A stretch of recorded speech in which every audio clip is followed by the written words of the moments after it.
Hello all, welcome back to daily current affairs classes. ఈరోజు మనం 3 October యొక్క full length current అఫైర్స్ను discuss చేద్దాం. ఈ పీడిఎఫ్ను బోత్ ఇంగ్లీష్ అండ్ తెలుగు మీడియంలో వీడియో కింద డిస్క్రిప్షన్లో మన యాప్ ఇవ్వడం జరిగింది. ఈ యాప్లో మనం డైలీగా కూడా క్లాసులు చెప్తున్న ఈ పీడిఎఫ్స్ను బోత్ ఇంగ్లీష్ అండ్ తెలుగు మీడియంలో ఆ యాప్లో అప్లోడ్ చేయడం జరుగుతుంది. ఈ పీడిఎఫ్స్తో పాటుగా డైలీగా కూడా కరెంట్ అఫైర్స్ రిలేటెడ్గా మోర్ దెన్ 10 బిట్స్కి పైగా కూడా అప్లోడ్ చేయడం జరుగుతుంది. వీటన్నిటినీ కూడా యాప్లో ఫ్రీగానే ప్రొవైడ్ చేయడం జరుగుతుంది. వీటిని ₹1 కోర్సులో భాగంగా యాప్లో తీసుకురావడం జరిగింది. కానీ ఆ కోర్సులో ప్రతి కంటెంట్ కూడా ఫ్రీగానే ఇవ్వడం జరుగుతుంది. ఓకే, ఈరోజు వార్తల్లో ఉన్న మొదటి అంశాన్ని అబ్జర్వ్ చేస్తే సైన్స్ అండ్ టెక్నాలజీ రిలేటెడ్గా ఫతా-4 మిసైల్ అనేది వార్తల్లో నిలవడం జరిగింది. ఓకే, ఇంటర్నేషనల్ లెవెల్లో ఉన్న మిసైల్స్ కూడా మనకి చాలా ఇంపార్టెంట్. తాజాగా ఏ మిసైల్ వార్తల్లో నిలిచింది అంటే ఫతా-4 మిసైల్ అనేది వార్తల్లో నిలవడం జరిగింది. దీన్ని ఎవరు అభివృద్ధి చేశారు అంటే పాకిస్తాన్ అనేది దీన్ని అభివృద్ధి చేయడం జరిగింది. ఓకే, దీన్ని ఎవరు తయారు చేశారంటే పాకిస్తాన్ అనేది తయారు చేయడం జరిగింది. ఇది ఒక దీర్ఘ శ్రేణి క్రూయేజ్ మిసైల్. ఇది లాంగ్ రేంజ్ క్రూయేజ్ మిసైల్. దీని నేమ్ ఏమిటి అంటే ఫతా-4. తాజాగా పాకిస్తాన్ అనేది విజయవంతంగా పరీక్షించడం జరిగింది. మన బార్డర్స్ కంట్రీ రిలేటెడ్గా కూడా ఇంటర్నేషనల్ రిలేషన్లో ఈ మిసైల్స్ కూడా మనకి చాలా ఇంపార్టెంట్. పాకిస్తాన్ అనేది తాజాగా ఈ ఫతా-4 మిసైల్ని పరీక్షించడం జరిగింది. దీనిని ఎవరు ప్రయోగించారు అంటే పాకిస్తాన్ అనేది ప్రయోగించడం జరిగింది. దీని యొక్క రేంజ్ ఎంత అంటే 750 కిలోమీటర్లుగా ఉండడం జరిగింది. 470 మైళ్ళ వరకు ఇది వెళ్ళడం జరుగుతుంది. ఓకే, దీని రేంజ్ 750 కిలోమీటర్లు. వేగం మాక్ 0.7 వేగంతో ఇది వెళ్తుంది. అంటే సుమారు గంటకు 865 కిలోమీటర్ల వేగంతో ఈ ఫతా-4 అనేది ట్రావెల్ చేయడం జరుగుతుంది. ఈ ఫతా-4 మిసైల్ను ఎవరు పరీక్షించారు అంటే పాకిస్తాన్ అనేది తాజాగా పరీక్షించడం జరిగింది. నెక్స్ట్ వార్తల్లో ఉన్న ఇంపార్టెంట్ మిషన్స్ను అబ్జర్వ్ చేస్తే తాజాగా పప్పు ధాన్యాల్లో ఆత్మనిర్భరత కోసం ఈ పప్పు ధాన్యాల మిషన్ అంటే ఈ పల్సెస్ మిషన్ను తాజాగా కేంద్ర ప్రభుత్వం అనేది తీసుకురావడం జరిగింది. నిన్నటి రోజున కేంద్రంలో క్యాబినెట్ మీటింగ్లో ఈ మిషన్ గురించి ప్రస్తావించడం జరిగింది. ఈ మిషన్ యొక్క కాల వ్యవధిని మనం అబ్జర్వ్ చేస్తే ఇది 2025-26 నుంచి 2030-31 వరకు ఉంటుంది. అంటే అరౌండ్ 6 సంవత్సరాల పాటు ఈ మిషన్ అనేది ఉండడం జరుగుతుంది. కేంద్ర మంత్రివర్గం ఇటీవల పప్పు ధాన్యాల్లో స్వయం సమృద్ధి సాధించడానికి, ఓకే, సెల్ఫ్ సఫిషియెంట్ సాధించడానికి ఒక సమగ్ర మిషన్ను ప్రారంభించడం జరిగింది. ఓకే, దీన్ని తాజాగా కేంద్ర మంత్రివర్గం ఆమోదించడం జరిగింది. ఎన్ని సంవత్సరాల పాటు ఈ మిషన్ ఉంటుందంటే 6 సంవత్సరాల పాటు దీన్ని తీసుకురావడం జరిగింది. బడ్జెట్లో టోటల్గా ఎంత కేటాయింపు చేయడం జరిగింది అంటే 11,440 కోట్లను మొత్తం ఆర్థిక వ్యయంగా అంచనా వేయడం జరిగింది. ఓకే, టోటల్గా ఆర్థిక వ్యయంగా 11,440 కోట్లను అంచనా వేయడం జరిగింది. దీని యొక్క లక్ష్యం ఏమిటి అంటే పప్పు ధాన్యాల్లో స్వయం సమృద్ధి సాధించడం. అంటే దిగుమతులపై ఆధారాన్ని తగ్గించి దేశంలోనే పప్పు ధాన్యాలను అధికంగా పండించే విధంగా ఈ మిషన్ను తీసుకురావడం జరిగింది. ఓకే, పప్పు ధాన్యాల్లో స్వయం సమృద్ధి సాధించడం కోసం ఈ మిషన్ను తీసుకురావడం జరిగింది. ప్రస్తుతానికి డేటాను అబ్జర్వ్ చేస్తే ప్రస్తుత ఉత్పత్తి అంటే 2023-24 నాటికి 242 లక్షల టన్నుల ఉత్పత్తి అనేది జరిగింది. లక్ష్యం ఎంతగా పెట్టుకున్నారు అంటే 2030-31 నాటికి 350 లక్షల టన్నులకి లక్ష్యంగా పెట్టుకోవడం జరిగింది. ఇప్పుడు ఎంత ఉత్పత్తి అవుతుంది అంటే 242 లక్షల టన్నుల ఉత్పత్తి అవుతుంటే ఫ్యూచర్ 6 సంవత్సరాల తర్వాత నాటికి దీనిని 350 లక్షల టన్నులకు లక్ష్యంగా పెట్టుకోవడం జరిగింది. సాగు విస్తీర్ణం అనేది ప్రస్తుతం 242 లక్షల హెక్టార్లు ఉండగా దీనిని 310 లక్షల హెక్టార్లకు పెంచనున్నారు. అంటే ఎక్స్పాండ్ చేయడం జరుగుతుంది. ఓకే, సాగు విస్తీర్ణం మరియు ఉత్పత్తి కూడా ఒకేలా ఉండడం ఇక్కడ మనం అబ్జర్వ్ చేయవచ్చు. దిగుబడి పెంపును మనం అబ్జర్వ్ చేస్తే హెక్టార్కు 881 కిలోల నుండి 1130 కిలోలకు పెంచనున్నారు. ప్రస్తుతం ఒక హెక్టార్కు ఈ పల్సస్ నుంచి కేవలం 881 కిలోలు మాత్రమే రావడం జరుగుతుంది.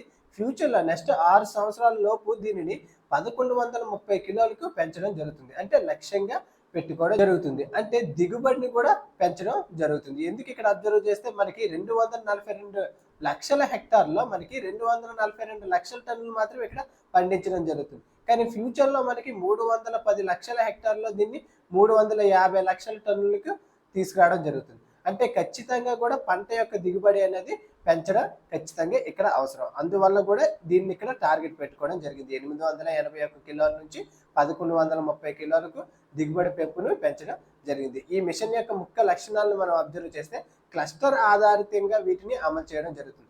దేశంలో వివిధ ప్రాంతాలను ఒక క్లస్టర్గా ఏర్పాటు చేసి ఈ మిషన్ను ఏర్పాటు చేయడం జరుగుతుంది. అందువల్ల 416 జిల్లాలను సెలెక్ట్ చేయడం జరిగింది. ఓకే, ఈ మిషన్ కోసం 416 జిల్లాలను సెలెక్ట్ చేయడం జరిగింది. ఆ జిల్లాల్లో ఈ మిషన్ను అమలు చేయడం జరుగుతుంది. విత్తన పంపిణీ 2030-31 నాటికి రైతులకు ఎరను 126 లక్షల క్వింటాల సర్టిఫైడ్ విత్తనాన్ని పంపిణీ చేయడం జరుగుతుంది. ఈ మిషన్ కింద 126 లక్షల క్వింటాల సర్టిఫైడ్ విత్తనాలను పంపిణీ చేయడం జరుగుతుంది. ఇక్కడ విత్తన ఉత్పత్తి మరియు పర్యవేక్షణ అబ్జర్వ్ చేస్తే నెక్స్ట్ 5 సంవత్సరాల్లో ప్రతి రాష్ట్రం కూడా రోలింగ్ విత్తన ఉత్పత్తి ప్రణాళికను సిద్ధం చేయాలి. వీటి కోసం సాతి పోర్టల్ను అనుసంధానించడం జరిగింది. సాతి పోర్టల్ ద్వారా విత్తనాలను ట్రేసబిలిటీ మరియు అథెంటికేషన్ అనేది చేయడం జరుగుతుంది. ఈ మిషన్ ద్వారా ఈ ఐకార్ అనేది పర్యవేక్షించడం జరుగుతుంది. నెక్స్ట్ ప్రధానంగా ఏ పంటలపై దృష్టి సారించడం జరిగింది ఈ మిషన్ లో భాగంగా అంటే కంది, మసూర్, ఉరుద్ ఈ పంటలపై ఈ మిషన్ అనేది ఫోకస్ చేయడం జరిగింది. ముఖ్యంగా ఈ 3 పంటలపై ఈ మిషన్ లో ఫోకస్ చేయడం జరిగింది. ఏ ఏ పంటలు అంటే కంది, మసూర్, ఉరుద్. మన ఎగ్జామ్ పర్స్పెక్టివ్ లో ఇక్కడ ఏమిటి ఇంపార్టెంట్ అంటే ఈ మిషన్ నేమ్ ఏమిటి, ఎంత కాలం పాటు ఈ మిషన్ అనేది అమల్లో ఉండడం జరుగుతుంది, ఎంత ఆర్థిక వ్యయంగా అంచనా వేయడం జరిగింది, ఇవన్నీ కూడా మనకి ఎగ్జామ్ పర్స్పెక్టివ్ లో ఇంపార్టెంట్. నెక్స్ట్ వార్తల్లో ఉన్న ఇంపార్టెంట్ ఇష్యూని అబ్జర్వ్ చేస్తే తాజాగా జిఎస్టీ వసూలు అనేవి విడుదలవ్వడం జరిగింది. ఓకే, అక్టోబర్ 2 రోజున ఈ జిఎస్టీ వసూలు టోటల్ వసూలును విడుదల చేయడం జరిగింది. ప్రతి మంత్ యొక్క వసూలు కూడా మంత్ స్టార్టింగ్ లో రిలీజ్ చేయడం జరుగుతుంది. అందులో భాగంగానే సెప్టెంబర్ యొక్క జిఎస్టీ వసూలును అక్టోబర్ లో విడుదల చేయడం జరిగింది. ఓకే, భారత ఆర్థిక వ్యవస్థను ఉత్సాహవంతమైన సంకేతంగా సెప్టెంబర్ మంత్ యొక్క జిఎస్టీ కలెక్షన్ అనేవి చాలా అధికంగా ఉండడం జరిగింది. సెప్టెంబర్ మంత్ యొక్క జిఎస్టీ వసూలు ఎంత ఉండడం జరిగింది అంటే 1.8 లక్షల కోట్లు చేరుకోవడం జరిగింది. ఇదే మనము గత నెల ఆగస్టుతో పోలిస్తే ఇది 1.5% ఎక్కువగా ఉండడం జరిగింది. ఆగస్టులో కేవలం 1.86 లక్షల కోట్లు వసూలు కాగా సెప్టెంబర్లో ఇది 1.89 లక్షల కోట్లు వసూలు అవడం జరిగింది. జిఎస్టీ నెక్స్ట్ జనరేషన్ 2.0 అమలైనా కూడా జిఎస్టీ వసూలులో ఎక్కడా కూడా తగ్గింపు అనేది జరగలేదు. ఓకే, సెప్టెంబర్లో ఎంత వసూలు అయిందంటే 1.8 లక్షల కోట్లు వసూలు అవడం జరిగింది. అదే ఇయర్ ఆన్ ఇయర్ అబ్జర్వ్ చేస్తే గత సంవత్సరం అంటే 2024 సెప్టెంబర్ మంత్లో 1.73 లక్షల కోట్లు అనేది వసూలు అవ్వడం జరిగింది. ఓకే, 2024 సెప్టెంబర్లో 1.73 లక్షల కోట్లు వసూలు అయితే అదే 2025 సెప్టెంబర్లో ఇది 1.89 లక్షల కోట్లు వసూలు అవ్వడం జరిగింది. అంటే ఇయర్ ఆన్ ఇయర్లో కూడా గ్రోత్ పెరిగింది మరియు మంత్తో పోల్చినా కూడా గ్రోత్ అనేది పెరగడం జరిగింది. ఓకే, ఇక్కడ జిఎస్టీ 2.0 సంస్కరణల ప్రభావం ఇటీవల పన్ను రేటు తగ్గింపులు ఉన్నప్పటికీ కూడా వసూళ్లు అనేది పెరగడం జరిగింది. ఓకే, పన్ను రేట్ల యొక్క ఇంపాక్ట్ కూడా ఈ వసూలుపై పడడం జరగలేదు. నెక్స్ట్ వార్తల్లో ఉన్న ఇంపార్టెంట్ యాప్స్ని అబ్జర్వ్ చేస్తే తాజాగా మై భారత్ మొబైల్ యాప్ అనేది వార్తల్లో నిలవడం జరిగింది. కేంద్ర మంత్రి డాక్టర్ మన్సుఖ్ మాండవ్య గారు ఈ మై భారత్ మొబైల్ యాప్ను ఆవిష్కరించడం జరిగింది. న్యూఢిల్లీలో ఈ మై భారత్ మొబైల్ యాప్ను ఆవిష్కరించడం జరిగింది. ఈ యాప్ యువతకు అవకాశాలు, నాయకత్వ వేదికలు, సామాజిక భాగస్వామ్యాన్ని సులభంగా అందించడంగా దీన్ని తీసుకురావడం జరిగింది. ఓకే, ఈ యాప్ అనేది నాయకత్వ వేదికలు, యువతకు అవకాశాలు, సామాజిక భాగస్వామ్యాన్ని సులభంగా చేయడం జరుగుతుంది. ఈ యాప్ నేమ్ ఏమిటి అంటే my Bharat mobile app. Okay, ఎవరు ఈ యాప్ను ప్రారంభించారు అంటే డాక్టర్ మన్సుఖ్ మాండవ్య గారు వీటిని ప్రారంభించడం జరిగింది. ఈ యాప్ యొక్క ముఖ్యాంశాలు మనం అబ్జర్వ్ చేస్తే ఈ యాప్ అనేది మై భారత్ ప్లాట్ఫామ్లో భాగంగా తీసుకురావడం జరిగింది. ఓకే, ఈ మై భారత్ యాప్ అనేది మై భారత్ ప్లాట్ఫామ్లో భాగంగా తీసుకురావడం జరిగింది. ఇది యువజన వ్యవహారాల విభాగం, యువజన వ్యవహారాలు మరియు క్రీడల మంత్రిత్వ శాఖ కింద ఆన్లైన్ యువ నాయకత్వం మరియు సామాజిక వేదిక కింద దీన్ని తీసుకురావడం జరిగింది. ఇక్కడ మన ఎగ్జామ్ పర్స్పెక్టివ్ ఏంటి అంటే దీన్ని ఎవరు డెవలప్ చేశారు అంటే డిజిటల్ ఇండియా కార్పొరేషన్ డిఐసి మరియు electronics and information technology ministry వాళ్ళు దీన్ని డెవలప్ చేయడం జరిగింది. ఓకే, ఈ యాప్ను ఎవరు డెవలప్ చేశారు అంటే డిజిటల్ ఇండియా కార్పొరేషన్ మరియు మైటీ మినిస్ట్రీ అనేది దీన్ని డెవలప్ చేయడం జరిగింది. దీని యొక్క ప్రయోజనం ఏమిటంటే యువతకు ఎప్పుడైనా ఎక్కడైనా అవకాశాలు అన్వేషించగల వేదికగా ఇది ఉపయోగపడడం జరుగుతుంది. యూజర్ ఫ్రెండ్లీ ఇంటర్ఫేస్తో యాక్సెసిబిలిటీ మరియు సౌలభ్యంగా ఇది ఉపయోగపడడం జరుగుతుంది. ప్రత్యేక ఫీచర్స్ అబ్జర్వ్ చేస్తే ఈ యాప్ ద్వారా యువత Viksit Bharat young leader dialogue 2026లో జరగబోయే ఈ క్విజ్లో ఈ యాప్ ద్వారా పార్టిసిపేట్ చేయవచ్చు.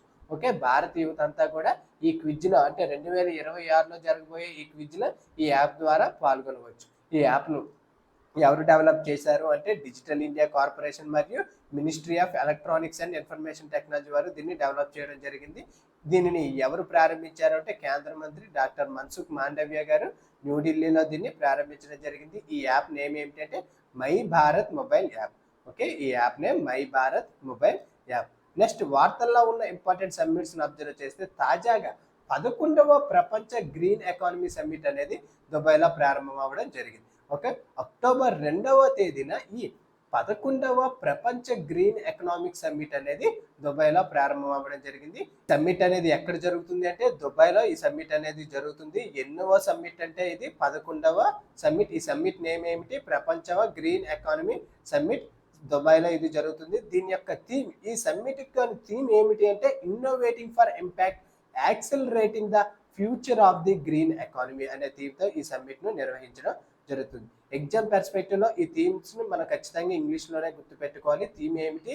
Innovating for impact accelerating the future of the green economy అనే థీమ్తో ఈ ప్రపంచ గ్రీన్ ఎకానమీ సమ్మిట్ అనేది దుబాయ్లో ప్రారంభం అవ్వడం జరిగింది. దీనిలో టోటల్గా 30 కంటే ఎక్కువ దేశాల నుంచి 3000కు పైగా ప్రతినిధులు పార్టిసిపేట్ చేయడం జరుగుతుంది. ఓకే, దీనిలో 30 కంటే ఎక్కువ దేశాల నుంచి 3000కు పైగా ప్రతినిధులు పార్టిసిపేట్ చేయడం జరుగుతుంది. ప్రధానంగా ఆవిష్కరణలు, ఇంక్లూజివిటీ, గ్లోబల్ భాగస్వామ్యాలు, స్థిరమైన వాతావరణంపై ఈ సదస్సులో దృష్టి సారించడం జరుగుతుంది. సమ్మిట్ యొక్క లక్ష్యాలను మనం అబ్జర్వ్ చేస్తే వాతావరణ మార్పులను ఎదుర్కోవడానికి ఆవిష్కరాత్మక పరిష్కారాలను కనుక్కోవడం, గ్రీన్ ఎకానమీ కోసం ప్రపంచ భాగస్వామ్యాలను బలోపేతం చేయడం, న్యాయమైన మరియు సమానమైన హరిత మార్పు గ్రీన్ ట్రాన్సిషన్ను ప్రోత్సహించడం ఈ సమ్మిట్ యొక్క ప్రధాన లక్ష్యం. ఇది ఎన్నవ సమ్మిట్ అంటే 11వ సమ్మిట్. ఎక్కడ జరుగుతుంది? దుబాయ్లో ఇది జరుగుతుంది. ఈ నేమ్ ఏమిటి? ప్రపంచ గ్రీన్ ఎకానమీ సమ్మిట్. ఈ సమ్మిట్ యొక్క థీమ్ ఏమిటి అంటే innovating for impact accelerating the future of the green economy అనే థీమ్తో ఈ సమ్మిట్ను తీసుకురావడం జరిగింది. ఓకే, నెక్స్ట్ వార్తల్లో ఉన్న ఇంపార్టెంట్ ఎక్సర్సైజ్ని అబ్జర్వ్ చేస్తే తాజాగా డ్రోన్ కవచ్ అనేది వార్తల్లో నిలవడం జరిగింది. భారత సైన్యం యొక్క తూర్పు కమాండ్ ఆధ్వర్యంలో స్పియర్ కార్ప్స్ ఇటీవల తూర్పు అరుణాచల్ ప్రదేశ్లోని ఈ డ్రోన్ కవచ్ను నిర్వహించడం జరిగింది. ఓకే, ప్రత్యేక సైనిక వ్యాయామాన్ని ఈ తూర్పు కమాండ్ ఆధ్వర్యంలో స్పియర్ కార్ప్స్ వారు ఎక్కడ నిర్వహించారు? తూర్పు అరుణాచల్ ప్రదేశ్లోని నిర్వహించడం జరిగింది. ఎక్కడ జరిగింది అంటే తూర్పు అరుణాచల్ ప్రదేశ్లోని ఈ ప్రత్యేక సైనిక వ్యాయామం అనేది నిర్వహించడం జరిగింది. ఎన్ని రోజుల పాటు ఇది జరుగుతుంది అంటే 4 రోజుల పాటు ఇది జరగడం జరిగింది. ఇందులో ఎవరెవరు పార్టిసిపేట్ చేయడం జరిగింది అంటే భారత సైన్యంతో పాటు Indo Tibetan border police ITBP వాళ్ళు ఇందులో పార్టిసిపేట్ చేయడం జరిగింది. ఎక్కడ జరిగింది? తూర్పు అరుణాచల్ ప్రదేశ్లో ఈ వ్యాయామం జరిగింది. ఎవరెవరు పార్టిసిపేట్ చేశారంటే భారత సైన్యంతో పాటు ఇండో టిబెటియన్ బార్డర్ పోలీస్ వాళ్ళు ఇందులో పార్టిసిపేట్ చేయడం జరిగింది. ఈ వ్యాయామం యొక్క లక్ష్యాలు మనం అబ్జర్వ్ చేస్తే అత్యాధునిక డ్రోన్ సాంకేతికలను పరీక్షించడం, తదుపరి తరం డ్రోన్ యుద్ధానికి సైన్యం యొక్క సిద్ధతను ప్రదర్శించడం, బహుళ డొమైన్ మల్టీ డొమైన్ సాంకేతిక ఆధారిత యుద్ధ భూమిలో సమన్వయం సాధించడం ఈ వ్యాయామం యొక్క ముఖ్య లక్ష్యం. ఈ వ్యాయామం ఎక్కడ జరిగింది అంటే తూర్పు అరుణాచల్ ప్రదేశ్లో జరిగింది. ఎన్ని రోజుల పాటు అంటే 4 రోజుల పాటు ఈ వ్యాయామం అనేది నిర్వహించడం జరిగింది. ఎవరెవరు భాగస్వామ్యంగా ఉండడం జరిగింది? భారత సైన్యంతో పాటు ఇండో టిబెటియన్ బార్డర్ పోలీస్ వాళ్ళు ఇందులో భాగస్వామ్యంగా ఉండడం జరిగింది. నెక్స్ట్ వార్తల్లో ఉన్న స్పోర్ట్స్ రిలేటెడ్గా ఉన్న ఈవెంట్స్ని అబ్జర్వ్ చేస్తే తాజాగా ప్రపంచ పారా అథ్లెటిక్స్ 2025 ఛాంపియన్షిప్లో భారత్ అనేది టాప్ 1-2 పొజిషన్లో నిలవడం జరిగింది. ఓకే, ఈ ప్రపంచ పారా అథ్లెటిక్స్ అనేది ఎక్కడ జరుగుతుంది అంటే భారతదేశంలోని న్యూఢిల్లీలో ఇది జరుగుతుంది. ఓకే, భారతదేశంలోని న్యూఢిల్లీలో ఈ ప్రపంచ పారా అథ్లెటిక్స్ అనేది జరుగుతుంది. ఈ ప్రపంచ పారా అథ్లెటిక్స్లో జావెలిన్ F44 విభాగంలో భారతదేశం అనేది అద్భుతమైన ప్రదర్శన ఇవ్వడం జరిగింది. టాప్ 1-2 పొజిషన్లో భారత ప్లేయర్స్ నిలవడం జరిగింది. ఈ పురుషుల జావెలిన్ F44 విభాగం పర్టికులర్గా ఈ F44 విభాగంలో భారతదేశం అద్భుతంగా రాణించడం జరిగింది. ఇక్కడ పతాకాలను మనం అబ్జర్వ్ చేస్తే సందీప్ సంజయ్ సర్గర్ స్వర్ణ పతాకాన్ని గెలుచుకోవడం జరిగింది. 62.82 మీటర్ల దూరం జావెలిన్ ను విసరడం జరిగింది. ఎవరు అంటే సందీప్ సంజయ్ సర్గర్ స్వర్ణ పతాకం గెలుచుకుని టాప్ లో నిలవడం జరిగింది. రజత పథకాన్ని సందీప్ చౌదరి రజత పథకాన్ని గెలవడం జరిగింది. అదే కాంస్య పథకాన్ని బ్రెజిల్ కి చెందిన రాబర్టో 62.36 మీటర్ల దూరం విసిరి కాంస్య పతాకం థర్డ్ ప్లేస్ లో ఉండడం జరిగింది. ఈ ప్రపంచ పారా అథ్లెటిక్స్ ఛాంపియన్షిప్ లో ఫస్ట్ 2 ప్లేస్ లో ఇండియన్ ప్లేయర్స్ ఉండడం జరిగింది. థర్డ్ ప్లేస్ లో బ్రెజిల్ ప్లేయర్ అనేది ఉండడం జరిగింది. First Sandeep Sanjay Sargar gold medal, next Sandeep Chaudhary రజతం అనేది గెలుచుకోవడం జరిగింది. ఇది ఎక్కడ జరుగుతుంది ఈ ఛాంపియన్షిప్ అంటే న్యూఢిల్లీలో ఇది జరుగుతుంది. ఈ ఛాంపియన్షిప్ లో మనం ముఖ్యాంశాలు మనం అబ్జర్వ్ చేస్తే సందీప్ సంజయ్ సర్గర్ తన ఉత్తమ ప్రదర్శనతో ప్రపంచ ఛాంపియన్షిప్ గా నిలవడం జరిగింది. గోల్డ్ మెడల్ గెలిచి ప్రపంచ ఛాంపియన్షిప్ గా నిలవడం జరిగింది. సందీప్ చౌదరి స్థిరమైన ప్రదర్శనతో సీజన్ లో అత్యుత్తమ త్రో చేసి రజతాన్ని గెలుచుకోవడం జరిగింది.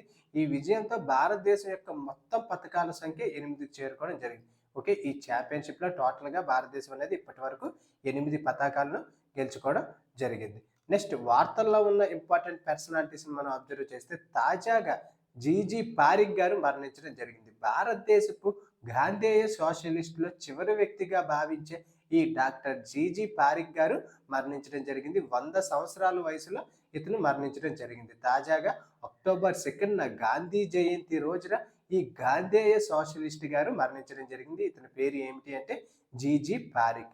ఓకే, ఎగ్జామ్ పర్స్పెక్టివ్ లో వార్తల్లో ఉన్న ఇంపార్టెంట్ పర్సనాలిటీస్ కూడా మనకి చాలా ఇంపార్టెంట్. ఇతను భారతదేశపు గాంధేయ సోషలిస్ట్ లో చివరి వ్యక్తిగా భావించడం జరుగుతుంది. అందువల్ల మనకి చాలా ఇంపార్టెంట్. ఇతని యొక్క జీవితాన్ని మనం అబ్జర్వ్ చేస్తే స్వాతంత్ర్య సమరంలో చాలా చురుకుగా కూడా పార్టిసిపేట్ చేయడం జరిగింది. క్విట్ ఇండియా ఉద్యమంలో ఇతను 10 నెలలకు పైగా జైలు శిక్ష అనేది అనుభవించడం జరిగింది. ఇతను చురుకుగా క్విట్ ఇండియా మూవ్మెంట్ లో పార్టిసిపేట్ చేయడం జరిగింది మరియు 10 నెలల పాటు జైల్లో కూడా ఉండడం జరిగింది. ఆయన్ను తరచుగా సోషలిస్ట్ సెయింట్ గా పిలవడం జరిగింది. ఓకే, ఇతన్ని సోషలిస్ట్ సెయింట్ గా కూడా పిలవడం జరిగింది. స్వాతంత్ర అనంతరం ఆయన అనేక సహకార ఉద్యమాలు మరియు అట్టడుగు వర్గాల అభివృద్ధి కోసం కృషి చేయడం కూడా జరిగింది. ఇతని పేరు ఏమిటి అంటే డాక్టర్ జీజీ పారిక్. తాజాగా మరణించడం జరిగింది. ఓకే, అది ఫ్రెండ్స్ ఈరోజు వార్తల్లో ఉన్న ఎంటైర్ కరెంట్ అఫైర్స్. ఈ పీడిఎఫ్ని బోత్ ఇంగ్లీష్ అండ్ తెలుగు మీడియంలో వీడియో కింద డిస్క్రిప్షన్లో యాప్ ఇవ్వడం జరిగింది మరియు దాంతోపాటు టెలిగ్రామ్లో కూడా డైలీగా